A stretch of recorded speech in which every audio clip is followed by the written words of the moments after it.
پہچاننے میں ہوتا ہے کہ مجھ سے کہاں غلطی ہو گئی، کس جگہ جا کے کمزوری میں نے دکھائی۔ ہر انسان اچھی، ٹھنڈی، خوبصورت، سکھ والی زندگی چاہتا ہے۔ اللہ کریم نے سورہ نحل کے اندر ارشاد فرمایا، من عامل صالحا من ذکر او انثی، فرمایا جو بھی اچھے عمل کرے، چاہے مرد ہو چاہے عورت ہو، وہو مؤمن، شرط یہ ہے کہ مومن ہو، فَلَنُحْيِيَنَّهُ حَيَاةً طَيِّبَةً، فرمایا ہم اسے پاکیزہ زندگی عطا فرما دیں گے، حیات طیبہ دے دیں گے اسے، پاکیزہ زندگی۔ شرط کیا ہے؟ من عاملہ صالحا، نیک عمل کرے۔ کون سے عمل کرے؟ اٹھنا بیٹھنا، کھانا پینا، چلنا سونا جاگنا محتاط ہو اس کا، وہ نیکی کرے۔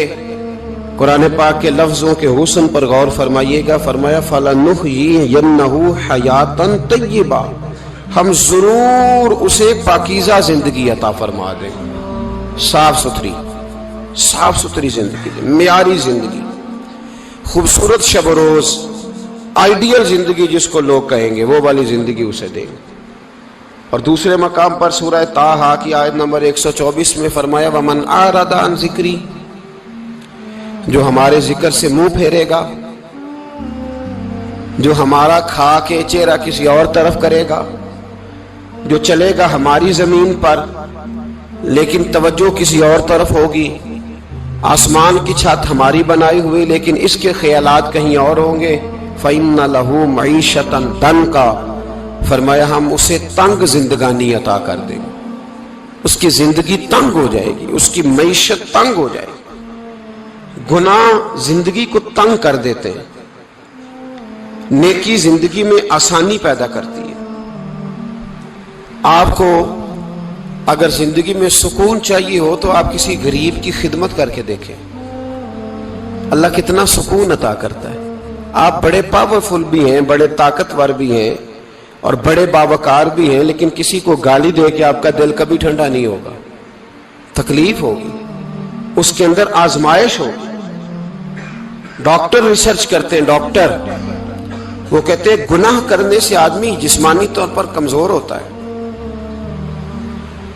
لیکن وہی عمل اگر وہ بطور نیکی کرتا ہے تو اللہ اس میں اسے قوت عطا فرماتا ہے، اسی عمل میں اللہ اسے قوت عطا کر دیتا ہے۔ میں صرف اشارہ دے رہا ہوں، اس بات کی تفصیل میں نہیں جانا چاہتا۔ میرے عزیز یہ یاد رکھیں کہ نیکی آپ کو سکون دے گی، نیکی آپ کو ٹھنڈا کرے گی۔ اللہ تبارک و تعالیٰ نے قوموں پہ عذاب نازل کیا اور قرآن مجید فرقان حمید نے ان قوموں کے تذکرے بیان فرمائے۔ بھائی کس لیے بیان کیے؟ کہ ہم عبرت حاصل کریں، ہم یہ غور کر لیں کہ یہ کام ہم نے نہیں کرنا، اس کام سے ہم نے بچنا ہے، ہم نے غور کرنا ہے کہ یہ چیز ہمارے اندر۔ لوگ کہتے ہیں نہیں جی نہیں، ہم پہ یہ عذاب نہیں آئے گا، بالکل نہیں آئے گا، اس میں شک نہیں۔ پر اللہ نے بیان کس لیے کیا تھا؟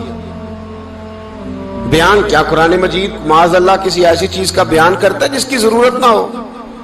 قرآن پاک نے ایک ایک حرف ایسا بیان کیا جس کی مسلمان کو ضرورت تھی۔ قوم نوح کا ذکر فرمایا قرآن پاک نے، حضرت نوح علیہ السلام کی قوم کو حضرت نوح علیہ السلام نے 1500 سال سمجھایا ہے۔ 15، کچھ لوگوں نے 950 سال لکھا ہے نا، اعلیٰ حضرت نے لکھا ہے 1500 سال عمر ہوئی حضرت نوح علیہ السلام کی۔ اللہ تعالیٰ بندے کو جلدی سزا نہیں دیتا، بلکہ قرآن مجید میں ایک جگہ رب کریم اس طرح بھی فرماتا ہے کہ جب بندے مجھے بھول جاتے ہیں تو میں ان کے لیے نعمتوں کے دروازے کھول دیتا ہوں۔ بندہ سمجھتا ہے کہ میں کچھ تو ہے نا کہ میرے اندر کہ میں جدھر جاتا ہوں خیر ہی خیر ہو جاتی ہے، وہ سمجھتا ہے کہ میری عقل ہے، حالانکہ اللہ اسے ڈھیل دیتا ہے، اللہ اسے ڈھیل دیتا ہے۔ گناہوں کی سزا کے 3 طریقے ہیں۔ ایک ہے متنبع کرنا، تنبیہ کرتا ہے اللہ، بندہ متنبع ہو جاتا ہے، یہ اللہ کا بہت بڑا احسان ہوتا ہے۔ ایک ہوتا ہے مہلت دینا، اور ایک تیسرا ہوتا ہے اللہ خفیہ تدبیر کرتا ہے۔ تھوڑا سا سمجھیے گا، انسان پر کوئی آزمائش آئی، فوراً اس کی چھٹی اس نے کہا کہ وہ فلاں جگہ غلطی کی تھی تب ایسا ہوا ہے۔ ہوتا ہے نا کئی دفعہ آواز آتی ہے نا اندر سے، چلیں بول دیں کچھ نہیں ہوتا آپ کو، اللہ جانتا ہے یہاں کوئی کچھ نہیں کہے گا آپ کو، اور ہماری تو ویڈیو بھی نہیں گھومتی، یعنی خبر بھی نہیں ہو کہ کس نے ہاں کر دی کس نے نہ کر دی، آپ بغیر ٹینشن کے بات چیت کریں، آج کچھ نہیں ہوتا ہے انشاءاللہ تعالی۔ آتی ہے اندر سے آواز؟ میں آپ سے اس لیے ان چیزوں کی تصدیق کراتا ہوں کہ باقیوں کو بھی آتی ہے کہ نہیں، اس لیے تصدیق۔ کبھی کوئی کسی جگہ انسان پریشان ہوتا ہے تو محسوس کرتا ہے کہ وہاں مجھ سے ہوتا ہے نا جی، جس کو یہ نصیب ہو جائے بڑا خوش نصیب آدمی ہے۔ حضرت مولا علی فرماتے ہیں اگر تجھے دنیا میں سزا مل گئی تو بچ گیا ہے، سمجھ پھر اللہ کرم کرے گا، آخرت میں سزا نہیں دے گا۔ اور یہ یاد رکھ لے، وما اصابکم من مصیبت فبما کسبت ایدیکم ویعفو عن کثیر۔ اللہ فرماتا ہے دنیا میں تجھے جو بھی تکلیف پہنچتی ہے وہ تیرے ہاتھوں کے کرتوتوں کی وجہ سے پہنچتی ہے۔ ویعفو عن کثیر، فرمایا کثیر گناہ تو میں ویسے ہی معاف کر دیتا ہوں۔ یہ جو تیری زندگی میں دکھ ہے نا، یہ بھی میری قلیل سزائیں ہیں۔ یہ کثیر پر سزا، یہ قلیل ہے، قلیل یہ جو تمہاری زندگی میں تکلیف ہیں۔ انسان کو سزا ملتی۔ حضرت فضیل بن عیاض رحمۃ اللہ تعالی علیہ گھوڑے پہ بیٹھے تھے، گھوڑا شرارت کرنے لگ گیا، اچھلنے لگ گیا، کودنے لگ گیا، تو حضرت فضیل بن عیاض نیچے اترے، ایک کونے میں جا کے نماز کی نیت مانگ لی، 2 رکعت نماز پڑھی، پھر دیر تک استغفار پڑھتے رہے، روتے رہے، دعا کرتے رہے، واپس آئے۔ خادم عرض کرنے لگے حضور سمجھ نہیں آئی، گھوڑے نے تھوڑی سی شرارت کی، وہ بدکا ہے، آپ نے اس کو چھوڑا ہے اور چھوڑ کر کے آپ نماز میں لگ گئے۔ تو حضرت فضیل بن عیاض فرمانے لگے جب بندہ اللہ کی نافرمانی کرتا ہے نا تو جو چیزیں اس کی فرما بردار ہوتی ہیں وہ اس کی نافرمانی کرنے لگ جاتی۔ تو مجھے محسوس ہوا تھا کہ میں نے کہیں اللہ کی نافرمانی کی ہے، اس لیے ایسا ہوا ہے کہ میرے گھوڑے نے میری، تو میں توبہ کرنے لگا ہوں، اور اب دیکھتا ہوں بیٹھ کے بھلا کیا ہوتا ہے۔ میں نے سچی توبہ، حالانکہ مجھے یاد نہیں کہ میں کہاں بولا، پر کھری اور سچی توبہ کی۔ دوبارہ گھوڑے پہ بیٹھے تو گھوڑا بالکل صحیح ہو کے ساتھ چلنے لگ گیا۔ میرے بھائی، جب یہ تنبیہ ہے اللہ کی طرف سے، یہ متنبہ کیا جاتا ہے کہ تو بعد آ جا۔ بہت ساری جگہوں پہ انسان کو وقتی طور پر اگر سزا مل جائے، نبی پاک علیہ السلام کی خدمت میں ایک صحابی آئے، بات مضبوط کر دوں، واقعہ سنایا ہے نا تو کچھ لوگ سمجھتے ہیں کہ یہ واقعہ ہے، تو میں ایک حدیث پاک امام بہقی کی لکھی ہوئی عرض کرتا ہوں۔ نبی پاک علیہ السلام کے ایک صحابی آئے اور ان کا سر پھٹا ہوا تھا، خون بہ رہا تھا۔ سرکار نے فرمایا کیا ہوا؟ عرض کی حضور ایک عورت جا رہی تھی، میری نظر پڑی، ابھی نظر پڑی ہے کہ میرے آگے ستون آ گیا تو میرے سر پہ لگ گیا۔ نبی پاک صلی اللہ علیہ وسلم نے فرمایا تیرے لیے خوشخبری ہے، اگر دنیا میں تیری غلطی کی تجھے سزا ملی ہے تو پھر رب تجھے قیامت میں سزا نہیں دے گا، پھر اللہ قیامت میں سزا۔ بعض گناہ ایسے ہیں جن کی یہاں بھی سزا ملے گی اور وہاں بھی ملے، لیکن میرے بھائی پہلی بات یہ ہے کہ اللہ تعالیٰ اس غلطی کی یہی سزا دے لے، اور دعا فرمائے اللہ تبارک و تعالیٰ یہاں بھی معافی عطا فرمائے، وہاں بھی معافی عطا فرمائے، اللہ درگزر ہی فرمائے۔ لیکن میرے بھائی ایک تو یہ سزا، ایک سزا یہ ہوتی ہے کہ انسان جب گناہ کرنے لگتا ہے تو اللہ نعمتوں کے دروازے کھولتا ہے، مہلت دیتا ہے۔ 500 سال تک فرعون کو مہلت دی۔ کتنے؟ یہاں جو 5 سال حکومت کر لیتا ہے وہ کہتا ہے سب سے قابل میں ہی ہوں، مجھے مہلت جو ملی ہوئی ہے۔ 500 سال مہلت دی اللہ تعالیٰ نے، اور فرعون کی قوم پر پتہ عذاب کس طرح کے آئے تھے؟ ٹڈیاں مسلط کر دی اللہ نے۔ یہ گھومتی نہیں چھوٹی سی، ہم اپنی زبان میں اس کو کچھ لوگ مختلف ناموں سے یاد کرتے ہیں، کوئی مکڑی کہتا ہے، کوئی کچھ کہتا ہے، مسلط کر دی، جاتی نہیں۔ ان پر بنی اسرائیل کے ان مقابل جو فرعون کی قوم تھی ان پر الزام اس طرح کا عذاب آیا کہ مینڈک مسلط کر دی اللہ تعالیٰ۔ برتن کھولتے تھے اندر مینڈک نکلتا تھا، دنیا کی ہر دوائی استعمال کرتے تھے لیکن مینڈک نکل آتا تھا۔ تھوڑا سا سمجھا کریں چیزوں کو، ہمارے رنگ نہیں زیادہ گورے کہ ہم پر عذاب نہیں آتا۔ کوئی بہت زیادہ اللہ تعالیٰ معاف فرمائے دولت نہیں جمع کرا بیٹھے شاہی خزانے میں کہ ہم سے پوچھا نہیں جائے گا۔ یہ مہلت ہے، مہلت کو مہلت سمجھو۔ پھر جب پکڑ آتی ہے نا اللہ کریم کی، میں نے دیکھا ہے کروڑوں روپیہ، 6 اولادیں۔ ایک شخص کے بچے باہر سے آ رہے تھے، وہ بندہ بیمار تھا، مجھے کہنے لگا حضرت جی دعا کریں میں ان کے آنے سے پہلے مر جاؤں ورنہ آ کے مجھے مار دیں گے، دعا کریں۔ اتنی بے سکونی، کروڑوں روپیہ پڑا ہے تو یہ عذاب نہیں؟